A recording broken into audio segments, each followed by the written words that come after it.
Ce matin, on sait encore qu'il veut nous dire des choses qui sont bonnes pour nous. Gloire à Dieu. Voilà, je vous propose, sans plus tarder, d'ouvrir la parole de Dieu. Je vous propose 2 lectures ce matin. On fera donc 2 lectures. La première, c'est dans l'évangile de Jean, au chapitre 18. Jean, chapitre 18. On lira à partir du verset 15.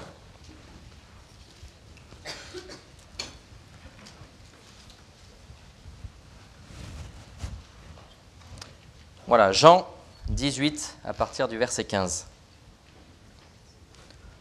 Simon-Pierre, avec un autre disciple, suivait Jésus. Ce disciple était connu du souverain sacrificateur et il entra avec Jésus dans la cour du souverain sacrificateur. Mais Pierre resta dehors, près de la porte. L'autre disciple, qui était connu du souverain sacrificateur, sortit, parla à la portière et fit entrer Pierre. Alors la servante, la portière, dit à Pierre, « Toi aussi, n'es-tu pas des disciples de cet homme ?» Il dit, « Je n'en suis point. » Les serviteurs et les huissiers qui étaient là avaient allumé un brasier car il faisait froid et ils se chauffaient. Pierre se tenait avec eux et se chauffait. Le souverain sacrificateur interrogea Jésus sur ses disciples et sur sa doctrine. Jésus lui répondit, « J'ai parlé ouvertement au monde, j'ai toujours enseigné dans la synagogue et dans le temple où tous les Juifs s'assemblent et je n'ai rien dit en secret. Pourquoi m'interroges-tu ? Interroge sur ce que je leur ai dit, ceux qui m'ont entendu. Voici, ceux-là savent ce que j'ai dit. » À ces mots, un des huissiers qui se trouvait là donna un soufflet à Jésus en disant, « Est-ce ainsi que tu réponds au souverain sacrificateur ?» Jésus lui dit, « Si j'ai mal parlé, explique-moi ce que j'ai dit de mal. Et si j'ai bien parlé, pourquoi me frappes-tu » Anne l'envoya lié à Caïphe, le souverain sacrificateur. Simon-Pierre était là et se chauffait. On lui dit, « Toi aussi, n'es-tu pas de ses disciples ?»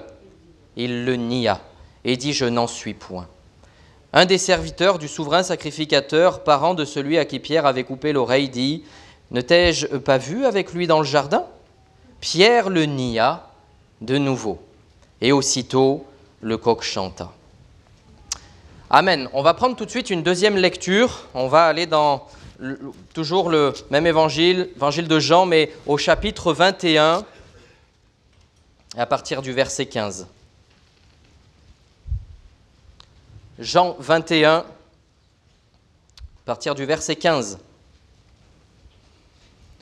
Après qu'ils eurent mangé, Jésus dit à Simon-Pierre, « Simon, fils de Jonas, m'aimes-tu plus que ne m'aiment ceux-ci » Il lui répondit, « Oui, Seigneur, tu sais que je t'aime. » Jésus lui dit, « Paie mes agneaux. » Il lui dit une seconde fois, « Simon, fils de Jonas, m'aimes-tu » Pierre lui répondit, « Oui, Seigneur, tu sais que je t'aime. » Jésus lui dit, « Paie mes brebis. » Il lui dit pour la 3e fois, « Simon, fils de Jonas, m'aimes-tu » Pierre fut attristé de ce qu'il lui avait dit pour la 3e fois, « M'aimes-tu » Et il lui répondit, « Seigneur, tu sais toutes choses, tu sais que je t'aime. » Jésus lui dit, « Paie mes brebis. » Amen. Ce matin, on va parler donc de 3 noms de Pierre et les 3 oui de Pierre.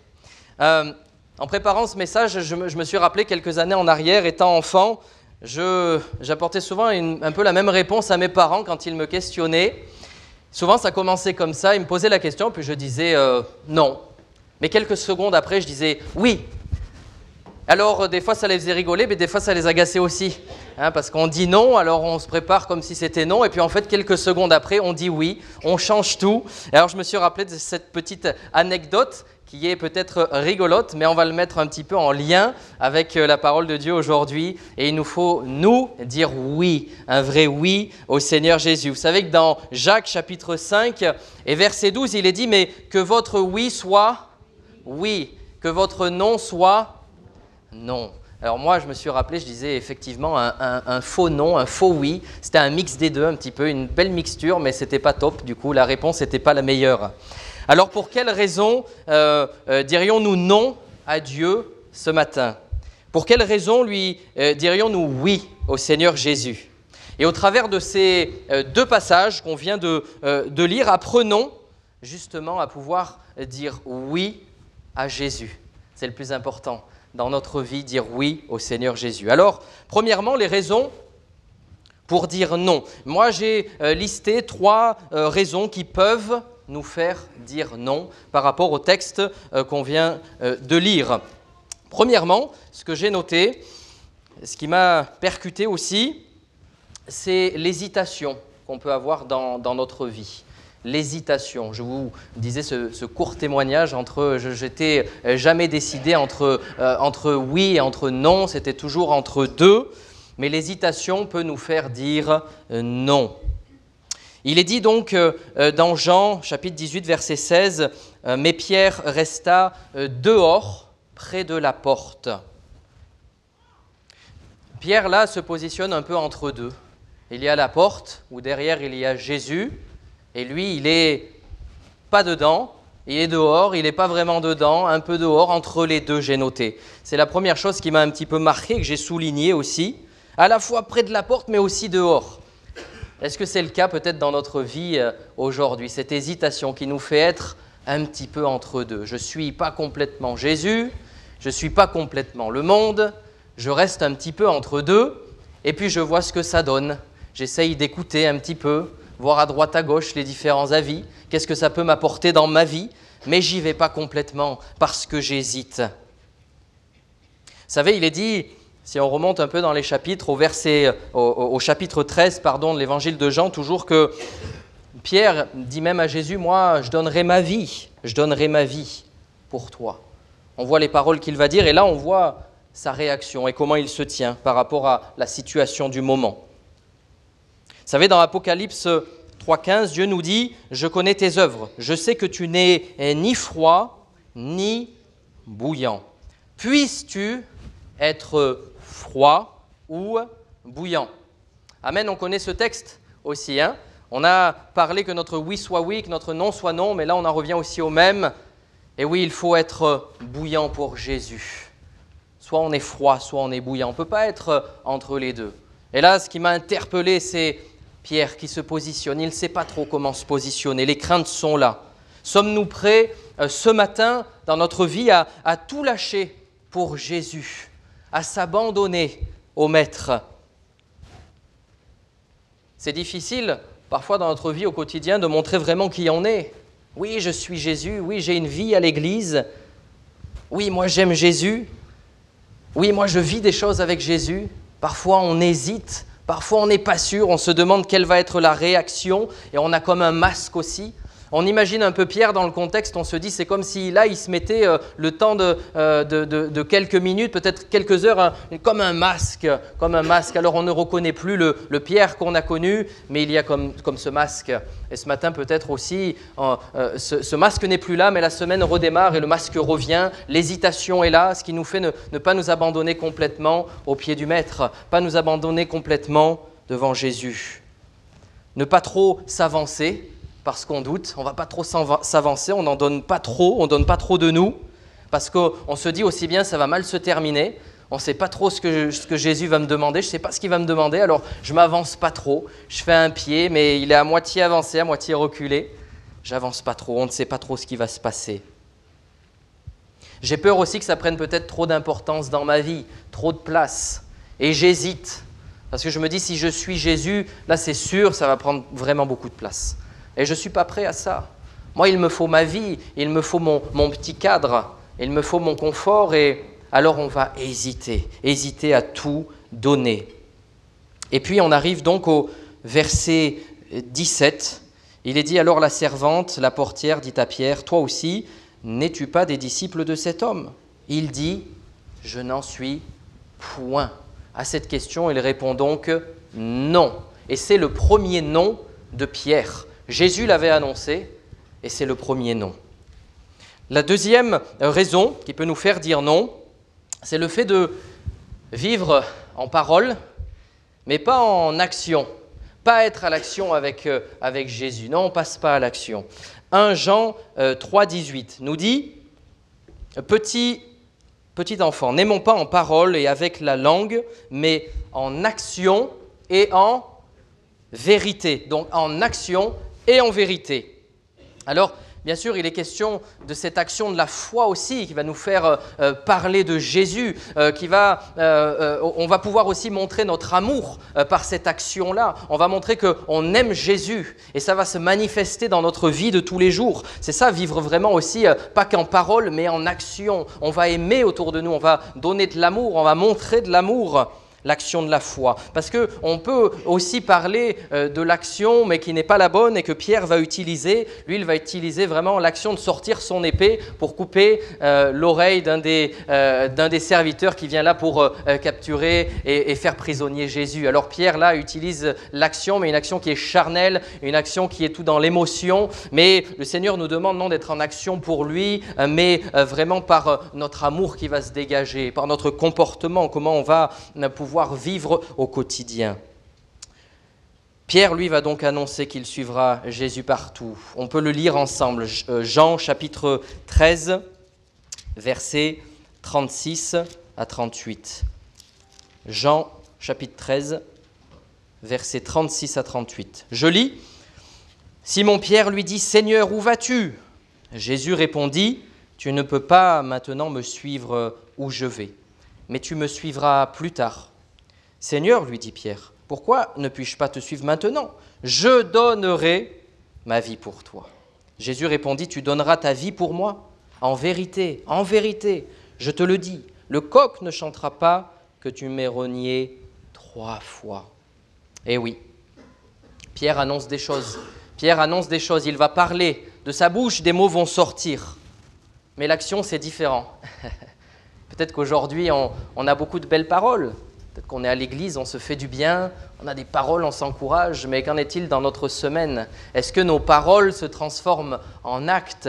Est-ce qu'on est prêt vraiment à vivre les chants qu'on a chantés ? Est-ce qu'on est prêt vraiment à vivre aussi la parole de Dieu ? Là est toute la question aussi. Et on voit qu'il peut y avoir l'hésitation, il peut y avoir le fait de ne pas y aller pleinement et de ne pas rentrer dans l'action avec Jésus. On est juste là, on regarde, on se tient entre deux. On n'est pas tout à fait dedans, on est au pied de la porte et on ne rentre pas vraiment. Évidemment, il y a un manque de compréhension de la part de Pierre à ce moment-là. Il ne comprend pas tout, il ne sait pas tout. Et nous aussi, dans notre vie, on ne peut pas tout comprendre. C'est pour ça qu'il est important de se laisser diriger, conduire par Jésus, d'obéir. Ce matin, il a été question dans un nom spirituel qu'on puisse lui obéir au Maître. Quand il parle à ce moment-là, Pierre, est-ce qu'il est prêt vraiment à suivre Jésus et à tout donner ?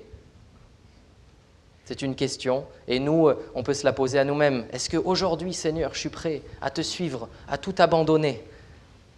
Seigneur, est-ce que je suis prêt à dire oui aujourd'hui ? On voit que Pierre c'est comme s'il mettait ses paroles un petit peu de côté là. Hein. Quand on tourne les pages un petit peu de la Bible, on le voit que ses paroles, elles sont mises un petit peu de côté.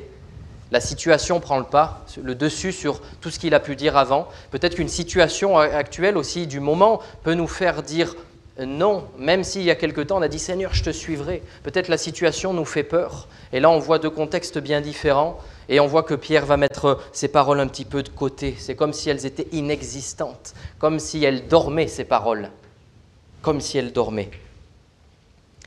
Pourtant, c'est vrai qu'en tant que chrétien, il y a cette fierté de suivre Jésus, d'annoncer le message de Jésus, de proclamer l'évangile. Mais dans cette situation, Pierre va dire une 2e fois à la question « Es-tu un de ses disciples ?» Qu'est-ce qu'il va répondre ? « Je n'en suis point. » C'est difficile, hein ? On se dit « Oh Pierre, non, pourquoi tu dis que tu n'es pas un disciple ?» Eh oui, la 2e fois. Le 2e non de Pierre. La 3e raison qui peut nous faire dire non, que j'ai aussi souligné ce matin, c'est le fait d'être trop préoccupé par notre propre vie, par nos propres problèmes, par notre propre confort. Il est dit dans Jean 18, verset 18, « Les serviteurs et les huissiers qui étaient là avaient allumé un brasier, car il faisait froid et ils se chauffaient. Pierre se tenait avec eux et se chauffait. » J'ai été marqué par ce passage aussi. Je me suis dit, la situation est dramatique, Jésus est pris, il est fait prisonnier. Pierre, on voit qu'il est à l'écart. On voit qu'il aurait pu rentrer dans le temple, il aurait pu dire « moi je veux rentrer », il aurait pu encore peut-être même sortir son épée. On sait qu'il en était capable, il l'avait fait. Il aurait pu dire « moi j'y vais, je suis Jésus et j'y vais à fond, je donne tout ». Mais ce qui est frappant là, c'est qu'on voit qu'il y a un feu qui est en train d'être fait par aussi ceux qui sont allés chercher Jésus. Il fait froid et alors Pierre attend, il regarde un petit peu, il est hésitant et il a froid, donc il se laisse chauffer auprès du feu. Il est là, il regarde simplement. Il est éloigné de Jésus, hein. Il est éloigné de Jésus à ce moment-là. Il ne donne pas tout, pas prêt à tout donner. C'est un exemple aussi pour nous aussi de nous dire où j'en suis aujourd'hui, Seigneur. Est-ce que moi je préfère rester dans mon petit confort et avoir peut-être juste une petite oreille attentive? Quelquefois j'ouvre la Bible. Dans la semaine, j'essaye au moins une fois, allez Seigneur, une fois dans la semaine, j'essaye d'ouvrir la Bible et de prendre quelque chose un petit peu là pour me réchauffer un petit peu. Parce que c'est bon quand même, la parole, elle est bonne, Seigneur. Où en est-il? Où est-ce qu'on en est dans notre vie par rapport à la Bible et notre relation avec Jésus-Christ? Est-ce qu'on est bouillant? Est-ce qu'on est froid? Est-ce qu'on est tiède? Seigneur nous demande de faire vraiment un choix et on est trop préoccupé parfois par tout ce qui peut être là et qui gravite autour de nous et qui nous prend beaucoup de place et on n'est pas prêt. On est comme Pierre qui est là, qui se tient là avec tous les serviteurs, les huissiers, etc., qui regardent la scène un petit peu de loin. Mais il ne veut pas s'avancer, il ne veut pas dire qui il est, il ne veut pas retirer son masque. Et j'ai noté qu'une fois éloigné de Jésus, bien sûr que c'est encore plus simple pour vivre selon nos propres désirs aussi. À partir du moment où on commence à s'éloigner de Jésus, c'est plus difficile pour revenir. Au plus on est au contact du Maître, au plus on est au contact de Jésus, au plus ça va être bon pour nous parce que le Seigneur nous nourrit. Parce que je crois qu'il nous nourrit au travers de sa parole, au travers de notre relation dans la prière tous les jours. Et il faut avoir cette relation tous les jours avec le Seigneur. Je crois que le Seigneur nous parle aussi quand nous sommes à l'église. Amen. Entre frères et sœurs, c'est bon, la famille de Dieu. Je crois que le Seigneur se révèle à nous. Le Seigneur nous parle, nous fait du bien. Et ensemble, on est fortifiés. Amen. Par les prières des uns et des autres, par les dons spirituels. Gloire à Dieu. Mais une fois qu'on s'éloigne un petit peu, c'est tellement dur de revenir. C'est tellement dur d'être bouillant quand on s'éloigne un petit peu parce que c'est là qu'on est encore beaucoup plus pris par les choses qui nous tentent, par les choses qui nous font envie, de rester peut-être dans notre confort. Et alors on va vraiment s'éloigner pour de bon. Il y a un exemple dans la Bible, c'est le roi Saül aussi qui va, à un moment donné, lors d'une guerre, obéir en partie, et je dis bien en partie à Dieu. Lors de la guerre contre les Amalécites, Dieu lui demande de ne rien garder. Ils vont attaquer et il demande vraiment de ne rien garder, que ce soit le bétail, que ce soit les êtres humains, etc. Mais il va épargner le roi Agag et il va prendre même le meilleur du bétail. Il n'écoute pas complètement, il écoute à moitié. Il est un peu entre deux, le roi Saül. Et Samuel lui dit l'obéissance, et vous connaissez ce texte, l'obéissance vaut mieux que les sacrifices. On veut se rappeler que l'obéissance à Jésus, c'est ça le plus important. Le oui, pas le non.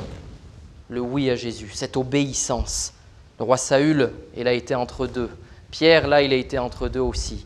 Nous, on veut un oui qui soit total et pas un non. Là, on voit que le roi Saül s'éloigne de Dieu et va même tout perdre. On connaît l'histoire. Luc, chapitre 14, versets 17 à 20, il est écrit, je vous le lis, « À l'heure du souper, il envoya son serviteur dire aux conviés, « Venez, car tout est déjà prêt. » Mais tous unanimement se mirent à s'excuser.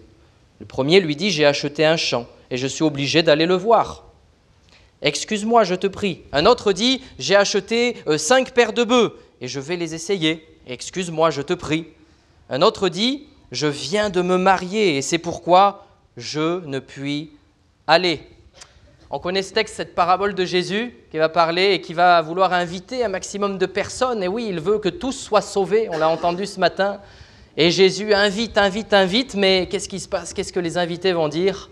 Ils vont trouver des excuses parce qu'ils sont préoccupés par leur propre vie, parce qu'ils viennent d'acquérir quelque chose, parce qu'ils viennent de se marier.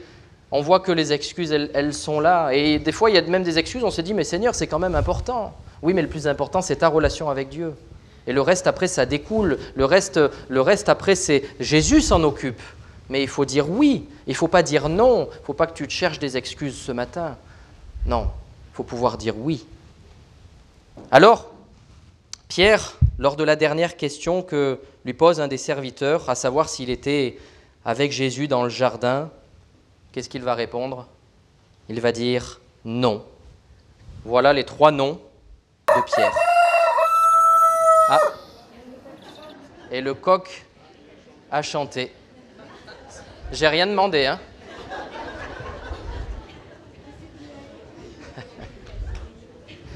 Un petit moment d'humour, c'est vrai, ce matin.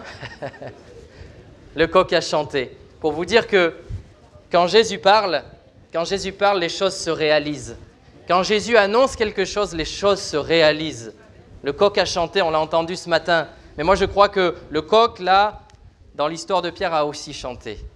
Et je crois que là, il s'est rappelé les paroles de Jésus. Peut-être ce matin, vous avez reçu une parole de Jésus il y a quelques années, et c'est le temps pour vous aussi de dire oui maintenant. Et d'arrêter de dire non, d'arrêter de trouver des excuses. Parce que Dieu vous aime. C'est un choix, une décision à prendre. Prenez cette décision-là. Alors on arrive maintenant au fameux oui, les oui de Pierre. Amen. On se réjouit, on veut dire oui. Alors j'ai trouvé aussi 3 raisons qui vont nous faire dire oui ce matin. C'est ce qu'on veut, vous le voulez ? Amen. Alors on veut dire oui. Alors la première raison, j'ai noté bien sûr l'œuvre du Saint-Esprit. Amen. L'œuvre du Saint-Esprit. C'est vrai, on peut que être petit face à l'œuvre de Dieu, mais aussi vraiment par l'œuvre du Saint-Esprit, on peut s'humilier vraiment devant ce qui se passe parce que c'est le Saint-Esprit qui fait tout, on le sait, dans nos cœurs. C'est par le Saint-Esprit qu'il y a la conversion, c'est par le Saint-Esprit qu'il y a la repentance. Gloire à Dieu, hein, c'est une grâce. Seigneur Jésus l'a envoyé pour nous. Par le Saint-Esprit qu'on est convaincu de péché, amen, de justice, de jugement. Pierre avait vécu des moments incroyables. Je relisais un petit peu les différentes étapes de Pierre. Pierre avait vécu vraiment des moments incroyables avec Jésus. Déjà, vivre au temps de Jésus, ça devait être quelque chose d'incroyable, extraordinaire. Mais nous voyons qu'il a vécu plein de miracles à son contact. Même la guérison de sa belle-mère dans Matthieu 8. Il va même marcher sur les eaux pour rejoindre Jésus. On sait la suite, il va douter aussi. Alors il va commencer à s'enfoncer dans l'eau. Mais c'est quelque chose d'extraordinaire, ça. Hein. J'ai noté aussi qu'il va vivre la transfiguration, aller sur la montagne haute avec Jésus. Il va voir Jésus resplendissant, il va voir des choses vraiment. On se dit, waouh, si j'étais à la place de Pierre, là, ça doit être vraiment merveilleux. C'est ce que j'ai noté, c'est ce qui m'a frappé. Je me suis dit, oui, c'est vrai, Pierre, tout ce qu'il a vécu, waouh, des moments incroyables. Pourtant, à ce moment de l'histoire, quand on tourne les pages de notre Bible, on voit donc que Pierre va renier 3 fois le maître, malgré tout ce qu'il a vécu. Ça m'a rappelé, je me suis dit, dans notre vie aussi, on peut vivre plein de belles choses. Des fois, on peut profiter vraiment de la grâce de Dieu. Chaque jour, on se lève, il nous donne le souffle de vie, il nous donne un travail, il nous donne plein de choses, mais où j'en suis avec le Seigneur, où j'en suis. Je vis plein de belles choses, mais est-ce que je suis prêt à tout lui donner ?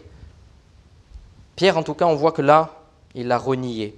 Mais ce que j'ai noté quand même, c'est qu'à ce moment-là, le Saint-Esprit n'est pas encore venu sur les disciples. C'est important de le noter, de le souligner, de s'en rappeler. Le Saint-Esprit n'est pas venu sur les disciples puisque Jésus est encore sur terre à ce moment-là. Il est encore sur terre. Il n'est pas encore mort, pas ressuscité, pas remonté dans le ciel. Et oui, le Saint-Esprit n'est pas là. Alors, Jean, chapitre 16, versets 7 à 8 nous dit « Cependant, je vous dis la vérité, il vous est avantageux que je m'en aille, car si je ne m'en vais pas, le Consolateur ne viendra pas vers vous, mais si je m'en vais, je vous l'enverrai.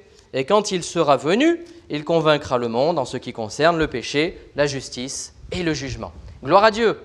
Et oui, Jésus a dû mourir et ressusciter, il est remonté, mais nous a envoyé le Consolateur. C'est par l'œuvre du Saint-Esprit qu'on peut dire oui au Seigneur Jésus. La Bible le dit, on peut dire oui, et on veut remercier le Seigneur encore ce matin de nous avoir envoyé le Consolateur, le Saint-Esprit. Deuxième point qui nous fait dire oui, c'est justement cette puissance. Il y a vraiment une puissance à saisir, une puissance en nous, parce que Jésus veut faire habiter en nous et veut habiter en nous par son Saint-Esprit. Amen. Qu'on puisse être le temple de Dieu.